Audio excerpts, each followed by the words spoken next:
Introduction video to the new Mercedes-Benz CLA. This is the CLA 200. This video is not intended to replace the instruction manual, but perhaps to supplement the manual, but certainly should get you operating the car safely and comfortably fairly quickly. So we'll start with unlocking and locking the car. This is what your key looks like, and it has three buttons. There's a button at the top, that's to lock the car, a button in the middle to unlock the car, and then the button at the bottom here is to release the tailgate. You must do a long push on that to release the tailgate. Just touching it won't do it. You can also lock and unlock the car from the door handles. The key must be in proximity to the door handle for it to work. So at the moment I'm on the driver's side, so this wouldn't work on the passenger side because the key is with me. So if we touch the inside of the door handle, the car unlocks and the wing mirrors fold out. There's a little rectangle on the outside of the door handle there. If we touch that, that will lock the car. Sometimes if you grab hold of the door handle like this, it gets a bit confused, doesn't know if you want to unlock or lock or unlock. To get you comfortable in your seat controls are on the door here. You can see it kind of looks like a seat. So this is the backrest, forward and backwards. This is the base of the seat, forward, backwards. You can lift the rear of the seat and you can lift the front of the seat. When you've got your seat and your mirrors, which are controlled with this touchpad here, select the right one, the left one, and then use the touchpad to adjust where the mirror is. Once you've got your mirrors and your seat where you want them, push the M followed by the number 1 or 2 or 3 depending upon the drivers in the car. This button here is for your heated seats. It has a 3-stage thermostat in it. So when you first turn it on, there'll be 3 lights, but as it warms up, it'll go back to 2 and 1 light. To start the car, obviously the key must be with you, and there's a start-stop button on the dashboard on the left-hand side of the steering wheel. You can see that's flashing there. So with your foot on the brake, if you push the button, the car will start.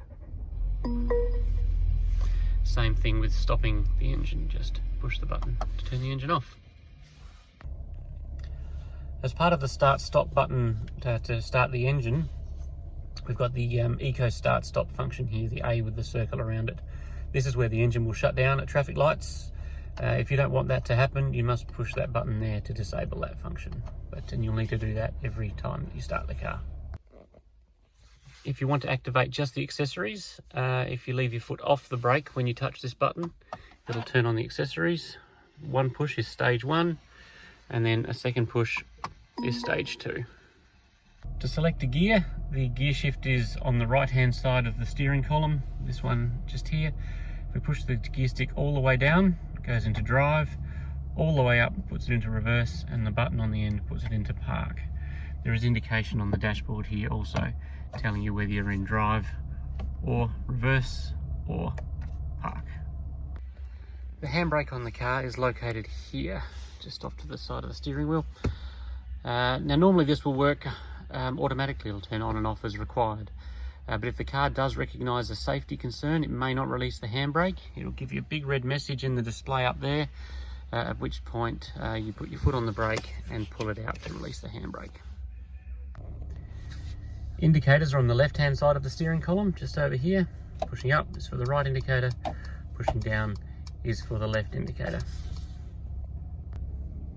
Headlight controls can be found on the right hand side of the dashboard towards the door, and you can see at the moment this is pointing to auto, and really you can probably leave it on auto nearly all of the time.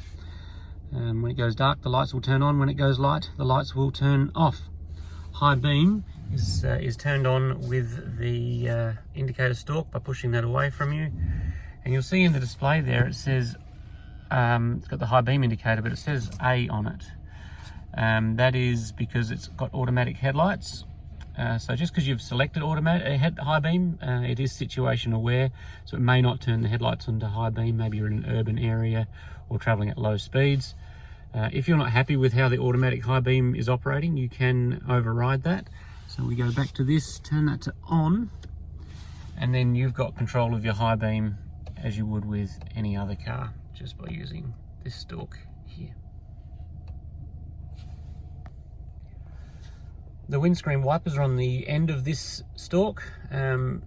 around here to the bottom is off. In the middle, or that neutral position, is the automatic setting. So when it rains, they turn on and they'll adjust their speed according to the amount of moisture hitting the screen. If we keep turning that, then we get manual control. So that's intermittent, that's on, and then that's fast. If you want to wash the screen, it's the button on the end. You push that all the way in. If you just want to wipe the screen, you push it part way in. The instrument cluster on the car can be set up how you want it. It can be all customized to your preferences, and that is done through the touchpad on the steering wheel here. So this little square pad on the steering wheel is a touchpad, and then just to the right of that is a button with a little home on it. You can see there it's got a little house. So I'll show you how that works. If we push the home button, it brings up a menu. You can see the menu in the dashboard there, and then swiping left and right on the touchpad moves the menu along.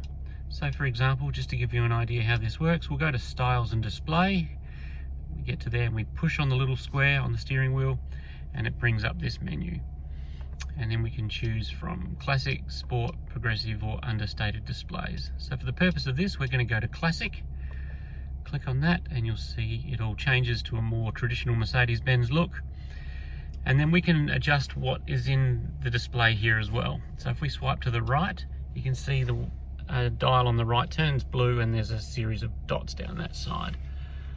While that's in place, if we swipe up and down, we can change what's in that display. So swiping up and down with the touchpad. We then push the home button, brings up the menu, and in the middle display we might like to put some navigation information. So we'll click on navigation and you can see we've got navigation in the main display there. We can also swipe right to all the way to the left, and you see this, we get the same thing in the speedo. It lights up blue with a series of dots down the outside. There's also a display there that we can change, again by swiping up and down through the different screens.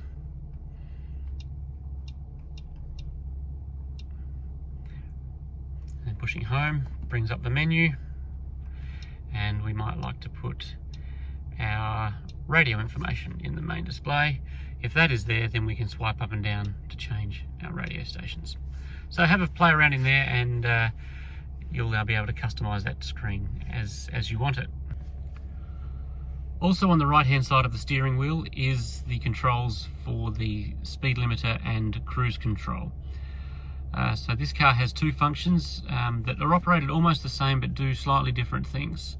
So the limiter will give you a maximum speed. So if you're driving around in an urban area and the speed limit is 50, you might set the speed limiter to 50, and when the car gets to 50, it won't go any faster. You can drive with traffic at 40 or 30 or whatever's happening, but once the car reaches what you predetermine the maximum speed to be, in this case 50, it won't go any faster.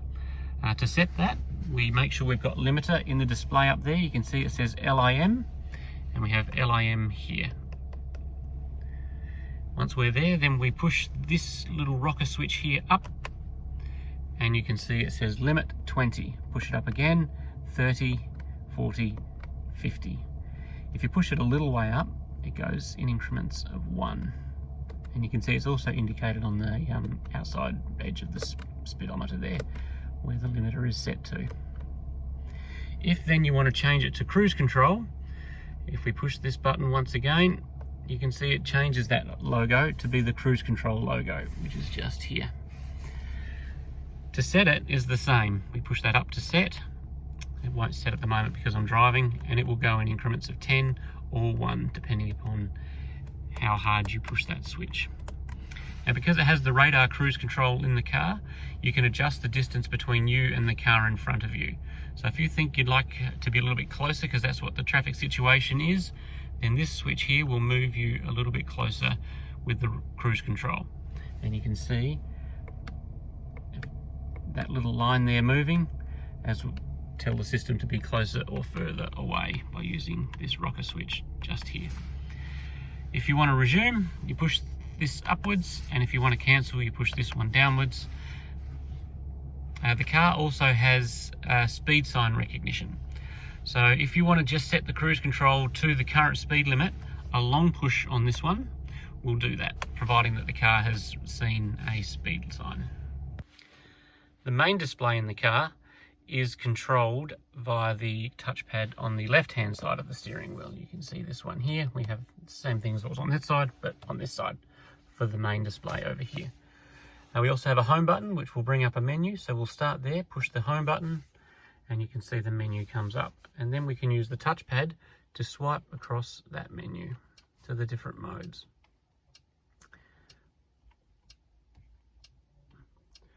So for the purpose of this, let's just go across to navigation. When we get to the one we want, we click on the touchpad and it brings your navigation system up. And at the bottom you can see it's highlighted blue. That's where our little icon is, and we can swipe left and right across there to the different modes. So for this, if we click on where to, we can then put our address in. So if we were going to Millicent, which is close to us, I can go across here to the M, up to the I, across to the L, and there you can see we've got Millicent in the left hand side. So we go all the way over there, select Millicent, and if we're happy with that, we can just click on that and it'll take us to Millicent. Of course, you can put more detail in there if you want to.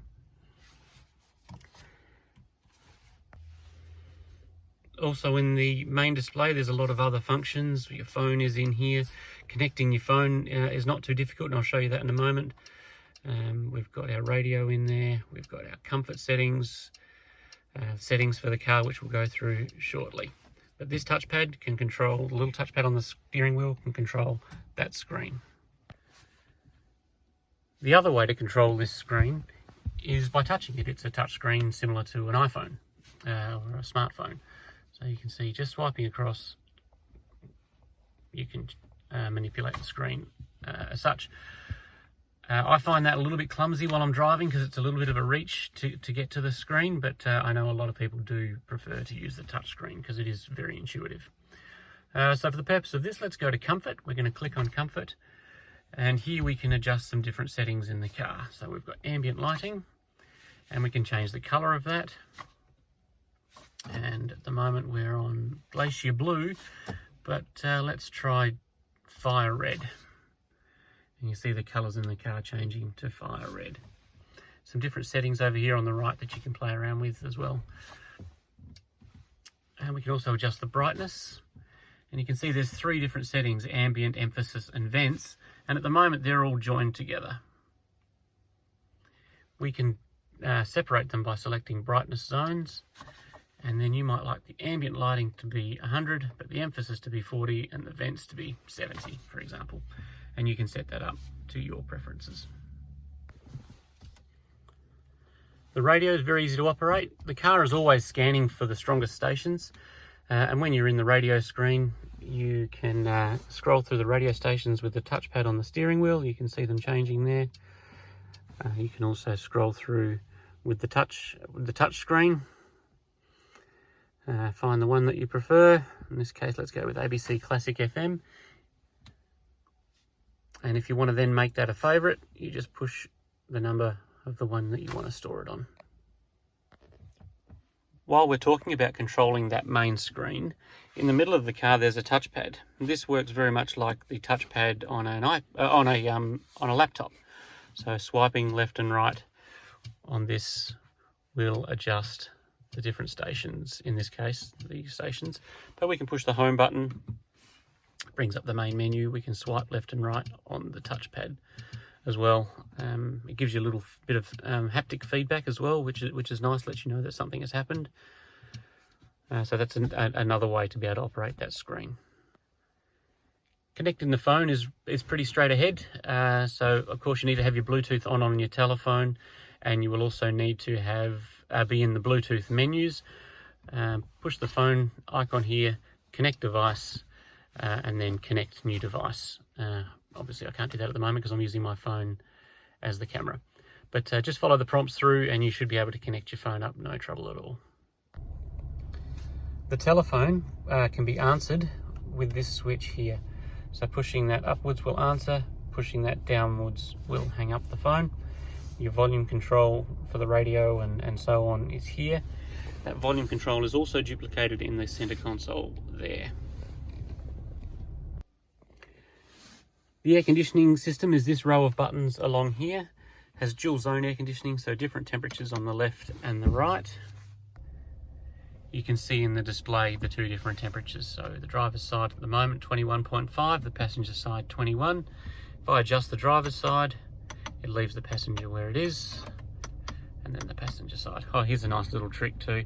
You can see that if I make one side colder, the vents turn blue, or if I make that side warmer, the vents turn red. We've got a sync button here that will join the two sides together. So you see at the moment we've got 23 and 20. If I push this sync button, they work together from the driver's side switch. And then we've got the AC button that turns on the compressors, the recirculate button, the rear demisters, the front demisters, your fan speed is here. There's an auto button which does a lot of the controls for you, and then a menu button brings up this display. And you can control the air conditioning on the touchscreen if you prefer.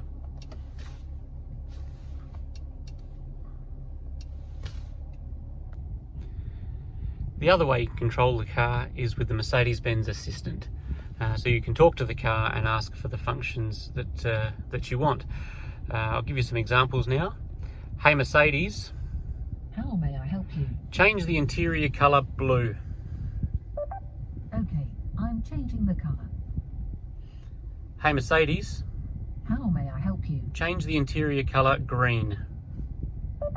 Okay, I'm changing the colour. Hey Mercedes, how may I help you? Navigation. Hey Mercedes, how may I help you? Navigate to Melbourne. Select an entry, please. Line 1. The route is being calculated. Hey Mercedes, Please proceed to the highlighted route and then turn left. Hey Mercedes, How may I help you? Cancel navigation. Route guidance cancelled. Hey Mercedes, How may I help you? Close the sunroof. I'm closing the roller sunblind on the sliding sunroof. So there's an example of some of the functions that you can use with the voice assistant. You need to talk probably louder than normal and with very clear diction, and she can only do one thing at a time.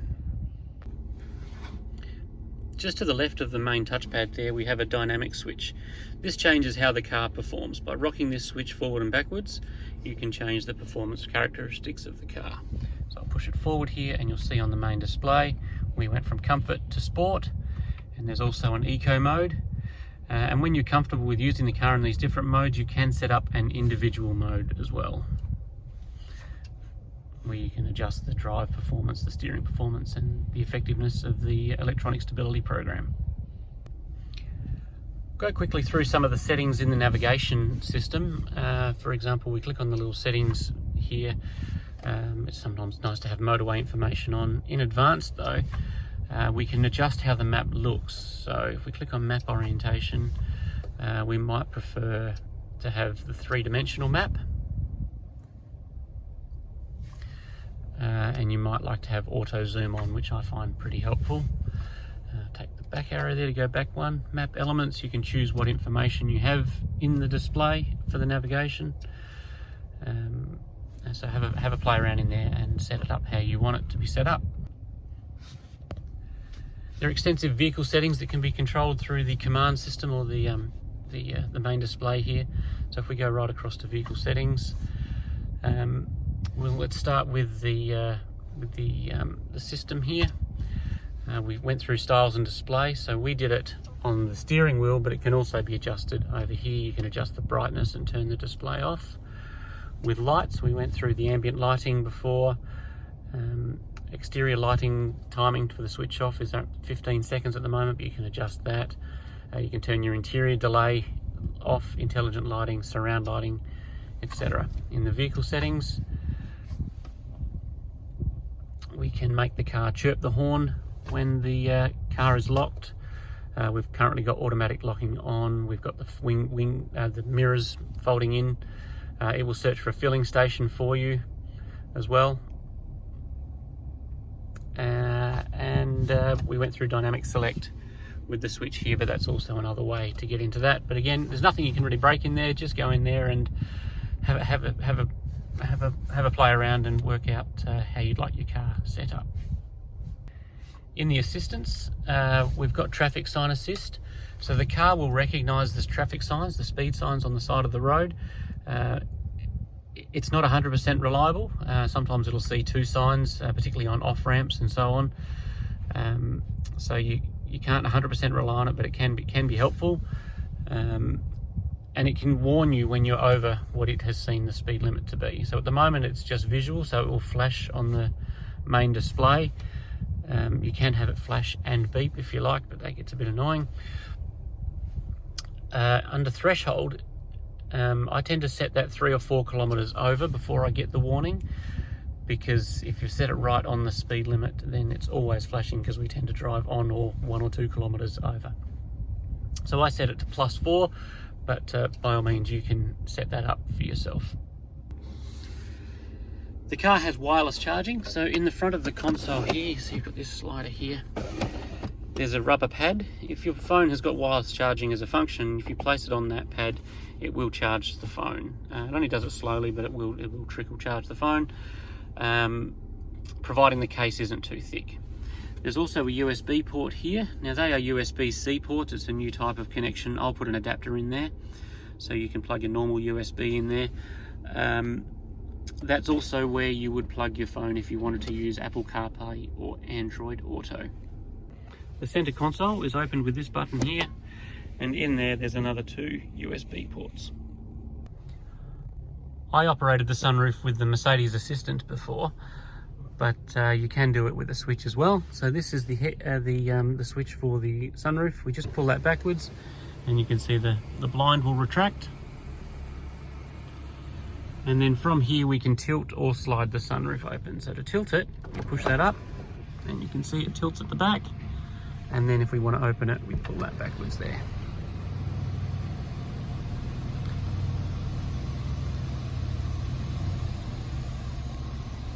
To close it, we simply pull that down.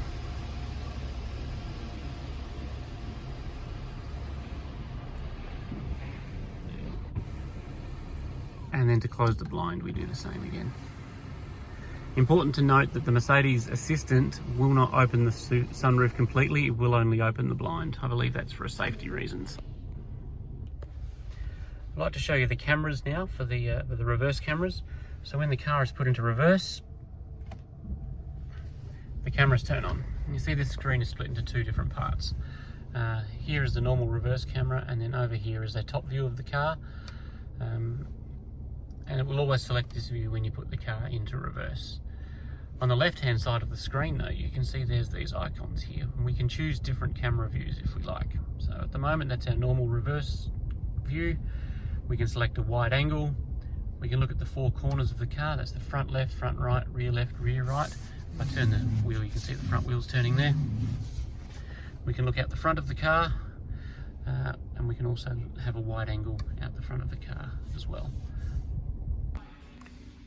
The fuel filler of the car is on the passenger side, and when the car is unlocked, just push that and that opens the fuel filler.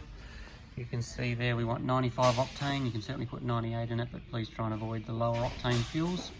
And your tyre placard is also found inside the fuel filler cover. When the car is locked, of course the fuel filler is also locked. To open the boot of the car, there's a switch in behind the star. So if you push that in, it releases the boot.